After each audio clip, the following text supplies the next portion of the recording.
Roar of the Ganges, a book gifted to us by Sky Guardian. The book is written by Swami Tadatmanandaji, of whom this book is about, and has also signed the book for me.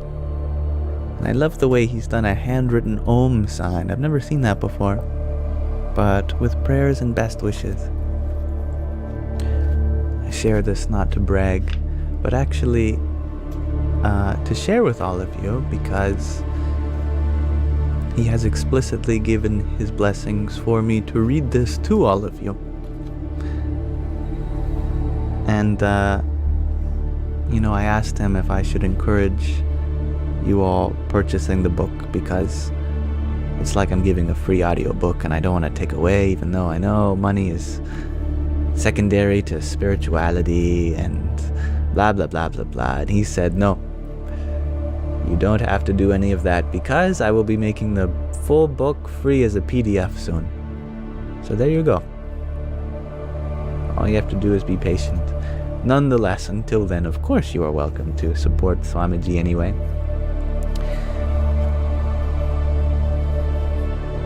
As the protagonist of this book, well, before he was known as a Swami, he was Mark, a computer engineer from America, newlywed and newly divorced, came over to India to study at the banks of the Ganges, a very spiritual river in North India, a city called Rishikesh, by the foothills of the Himalayas, to renounce his worldly life and become a spiritual seeker officially. You get to don the orange robes of being a Swami.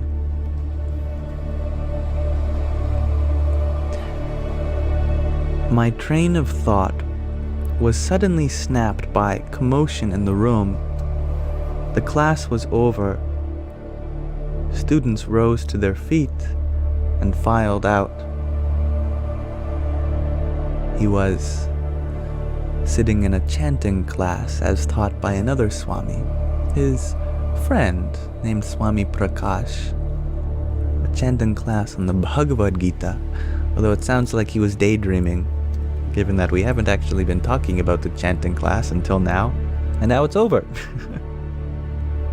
Swami Prakash waited for me at the doorway. He pulled me aside and said, "You are not chanting, Mark. Are you feeling all right?" "I'm sorry, Swamiji. I feel fine, but I was a little distracted." He smiled slyly. "I think I know why you are so distracted." "You do?" I responded, not grasping his implication. "Yes, indeed. Yesterday, Brahmachari Vijay told me the reason for your visit to the ashram.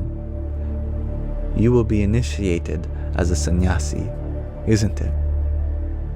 "Yes, Swamiji. I'm sorry I didn't tell you before.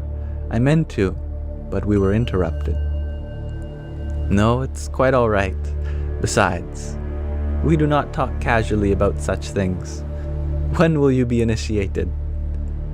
"Next week, after Swami Dayananda arrives."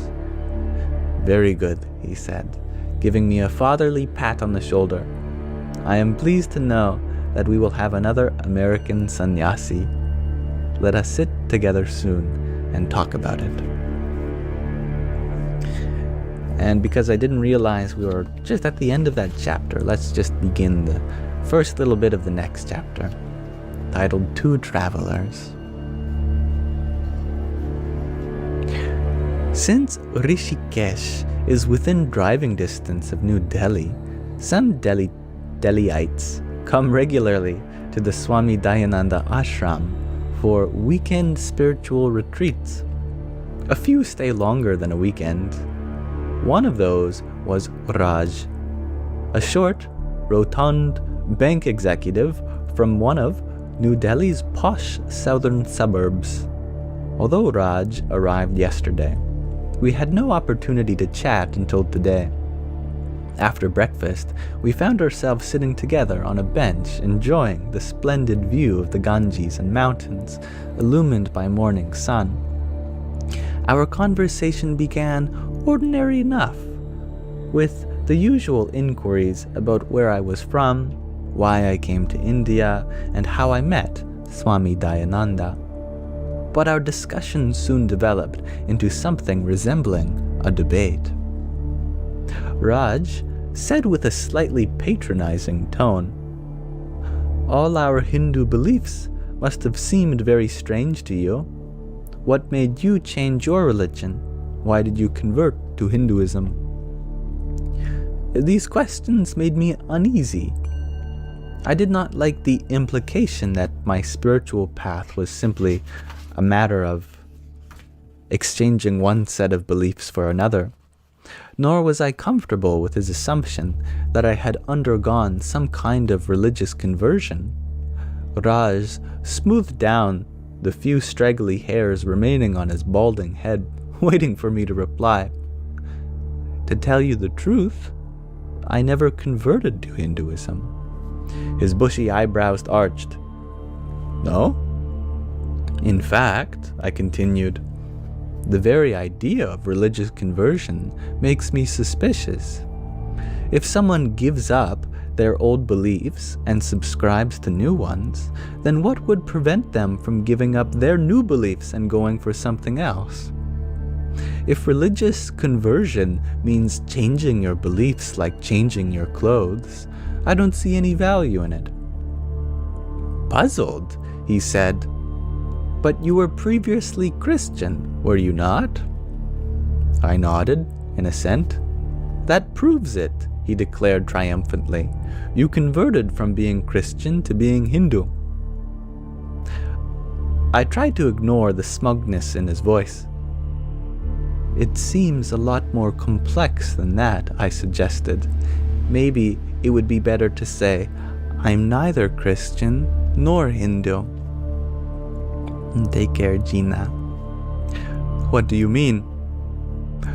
"We usually use the words Christianity and Hinduism to refer to a system of belief, Christian beliefs and Hindu beliefs. I cannot accept most Christian beliefs, but I cannot accept everything that Hindus believe either." "But you have told me you are a student of Swami Dayananda and have studied Vedanta and Sanskrit for many years. So how can you not believe? Surely you must accept reincarnation and karma as being absolutely true, don't you?" "No," I said provocatively. "What?" he thundered. "Didn't you study the theory of karma? Didn't you study the verses in the Bhagavad Gita that explain reincarnation?" "Let me explain," I said, pausing for a moment for Raj to calm down. "Of course I studied the Gita and the theory of karma. I thoroughly understand the principles of reincarnation, but I cannot accept all that as pure fact, as absolute truth. In the same way, I don't accept the Christian notion of eternal heaven and hell as being true." "Then what beliefs do you accept as true?" "None," I replied. "Nothing?" Raj exclaimed. "I don't accept any beliefs as being true. Whatever happens to us after we die is a matter of belief, not a matter of knowledge or truth. Rebirth cannot be proved or disproved. There's no way to find out, no way to personally verify it. So how can we say one belief is true and another is false? To me, the Hindu concept of reincarnation and the Christian doctrine of eternal heaven and hell are simply two of many possible beliefs. I don't accept either of them as true." The theory of karma, chicken korma. I like that, Brad. "I am not satisfied with beliefs. I want to understand, to who know. That's why I am attracted to Vedanta. I like the Jamaican saying that to believe is to doubt. But when you know, there is no need to believe.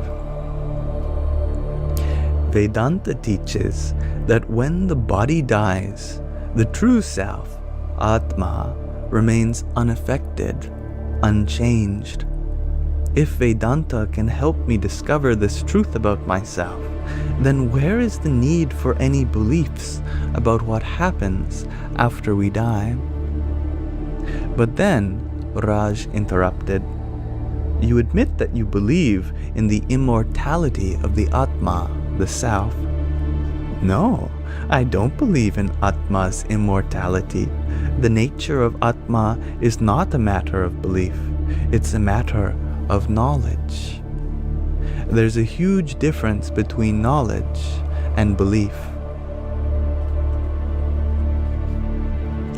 Now it seems like this conversation goes on for a while, so let us explore more in depth of the beautiful intricacies of their debate tomorrow. But I think that's a good place to stop, on there being a huge difference between knowledge and belief.